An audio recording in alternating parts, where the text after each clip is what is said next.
to a shady place. Dark, but I wanted to get let's have a ball. I'm still listening to the CD. This CD is underrated, dude. It's so underrated. The more I listen to the CD, the more I'm convinced this is actually their best CD. I'm sorry, album. I'm from the 90s, y'all. I grew up in the 90s. Well, I'm literally from 1985, but I grew up in the 90s. So I'm used to compact discs. So y'all can make fun of me for being old school all you want. You know, I was watching this thing on Nostalgia last night, and basically, like, there's a lot that you can learn from just observing the way the society behaves. And, you know, I read the comments of videos that I watch, trying to see how other people absorb what I'm absorbing, you know, like, because I'm curious. I'm curious about their perspective. And something I've been noticing is just all these people, especially people from like the Gen X, they're just like reminiscing on how much better it was back then, and oh, the kids weren't on their phones. And well, here's the thing though, man, and I'm sorry that I keep reiterating, but it's like, if you have a smartphone, why are you complaining about all the kids being on their phones? It's like, you don't understand like the bigger picture of this, and that the fact that like people, for the most part, are pretty stupid. Okay? People, for the most part, are pretty useless, and they will succumb to whatever dumb decisions other people around them are making. So, I don't like being behind this thing. It's just very nerve-wracking. At any given point, I'm just worried that that thing is going to come flying off, and I'm going to die that way. It's just gonna fly off. That box thing, it's just going to fly off, and it's going to hit me in the face. Let's hope not, okay? Let's hope not. Let's hope not. I don't want that to be the way we go out. Even though it would be kind of cool. Very quick, too. Yeah, very quick. But anyway, oh, we can switch lanes in a second. Well, I don't know, like, well, I was thinking about, like, these Pixies songs, and the fact that, like, I'm analyzing them to the point that, like, oh, I'm figuring things out. I don't think that most people are like that. I don't think most people analyze shit that they listen to or shit that they watch, and they don't analyze it from, like, the bigger picture perspective of, like, what does this say about our society? What does this say about what people think is cool? What does this say about the shit that people believe? Okay? Because, yeah, I'm convinced that most people don't really pay attention to lyrics. They don't care. This pisses me off. Look at this. Look at this. I can't switch lanes. You can in a second. Just wait.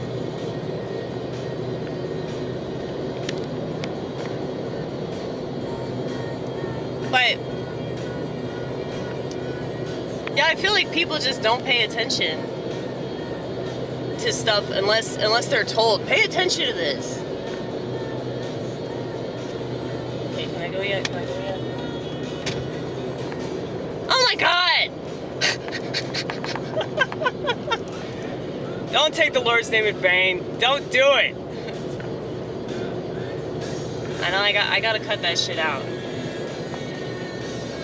It's not God's fault. It's not God's fault that these trucks exist, okay? This is because of innovation.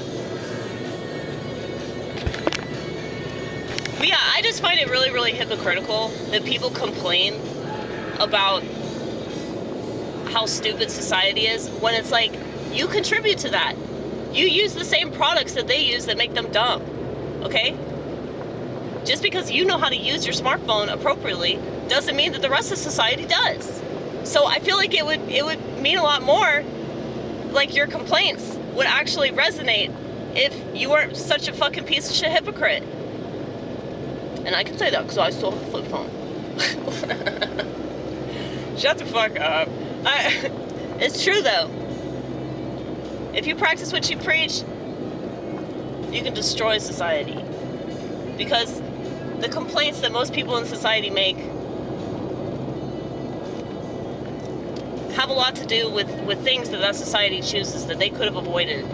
But because they didn't see the bigger picture, they didn't see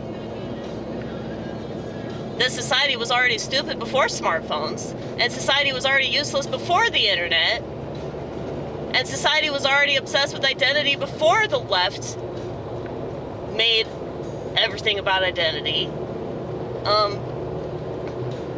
You know, it's just kind of obvious. So I feel like in order to be a bigger picture person, you kind of have to be like an outcast of society, and have that society think that you're crazy and stupid and like,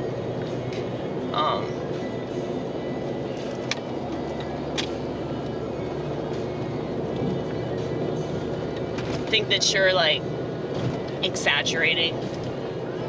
I mean, how many people thought that the whole immigration situation was an exaggeration? Look at what's happening now. Look at all these people that are just pouring into the fucking country. You know? It's like everything is a stepping stone to a way worse stone. Okay?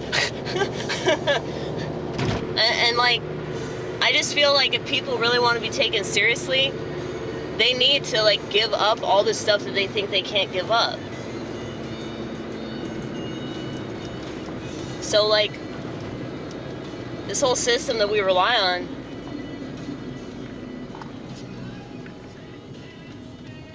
I mean, it's not meant to be anything other than a security blanket, essentially. This little fairy tale. This little fairy tale that so many people love to curl up to and go to sleep. But it's never real. Of course, you're going to be stuck behind another truck. Right. Well, I'm pretty sure they're going into that gas station. Because, as you can see, that's where all the trucks like to hang out. Right?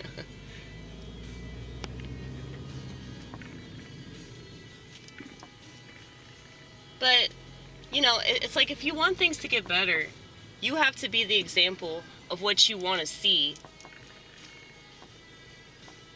improved. So if you improve upon yourself, that's an inspiration to those around you to do better, you know? And unfortunately, most people don't have that kind of mindset. And you can make all these excuses as to why,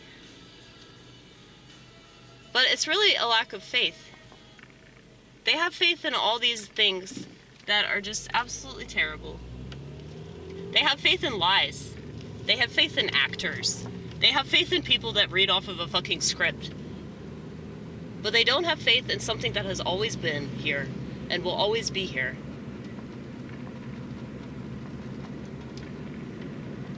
Time isn't real.